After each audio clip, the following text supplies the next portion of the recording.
When it comes to rare sports cars, the makes like Ferrari, Mercedes-Benz, and many others come to mind because they bring so much money at auction. But there's a whole subculture of exotic, American-made sports cars that nobody even knows about. These undiscovered classics, as they're called, have been popping up here and there, but they are exquisite examples of custom-made, almost always handmade sports cars, often having American horsepower, often having very cool body designs. And we're going to take a look at 6 examples of American sport customs today. And these cars are ones that were on display at the Chattanooga Motorcar Festival, an annual exhibit of really high-end cars. And they had put together this special gathering of American sport customs.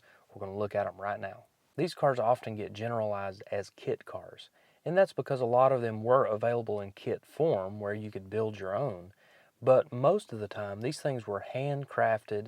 They were often built with very custom pieces, but they also used existing parts, sometimes using the entire chassis or engine or transmission. So we're going to dive into 6 of these examples that show a variety of different build styles through different manufacturers and different individuals.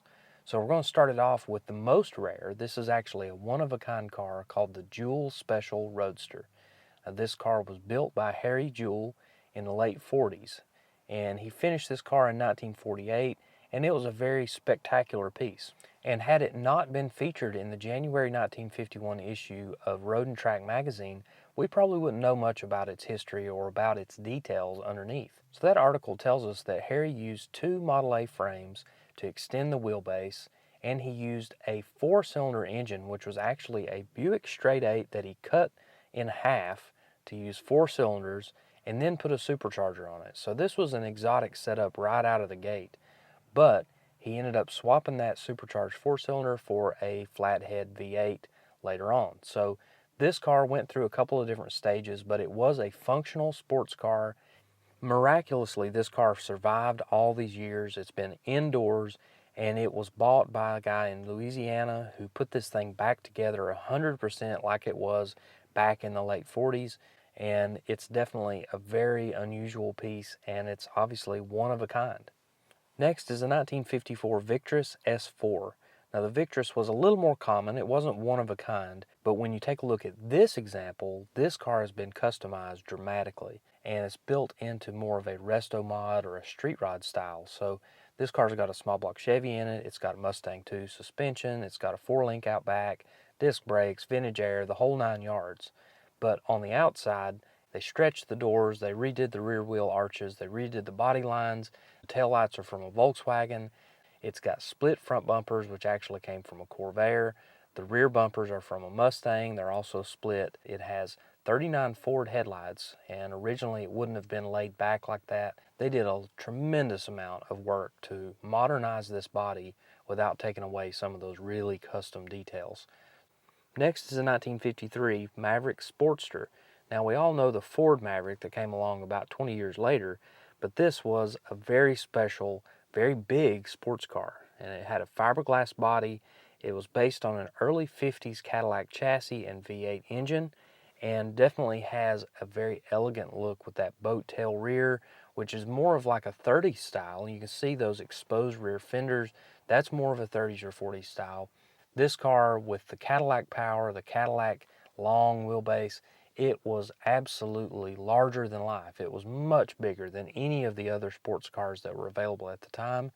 In fact, it was known as the largest fiberglass-bodied car in existence. Only 6 of these cars were built, and this is the only one that you'll see on the road.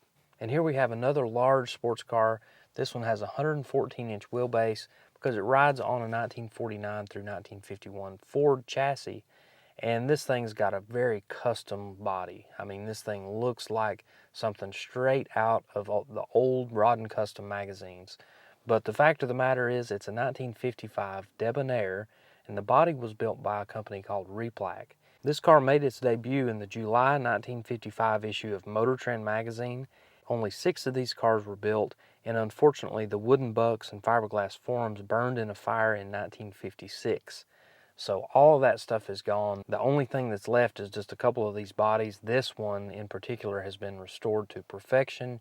You can see that coral paint with the white inset, wide white wall tires, beautifully sculpted body, nice stance. Everything about this car is just very cool and very well done.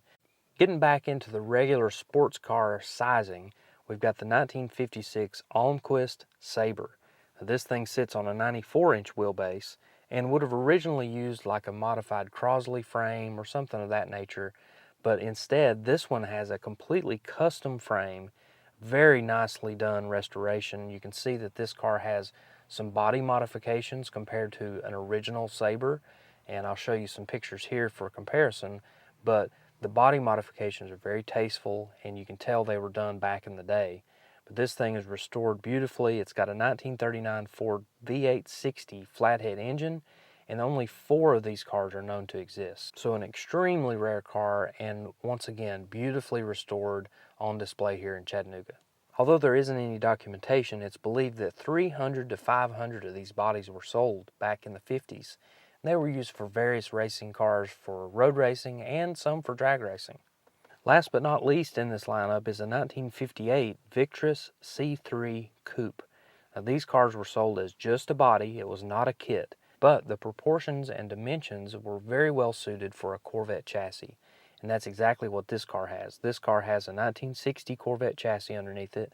It has a Chevy 283 with 2 4s, T10 4-speed behind it, and you can see the body on this car has wonderful proportions, the long front end, the sloping roof in the back, and you can even see a little glimpse of some Corvette styling in the back of this car. Even though this was built in 1958, you're getting a little preview of what we would see in like the 61 and 62 Corvettes back here.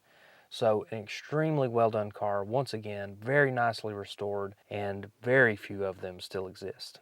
If you want more information on these extremely rare and custom built cars, you need to check out Undiscovered Classics on YouTube.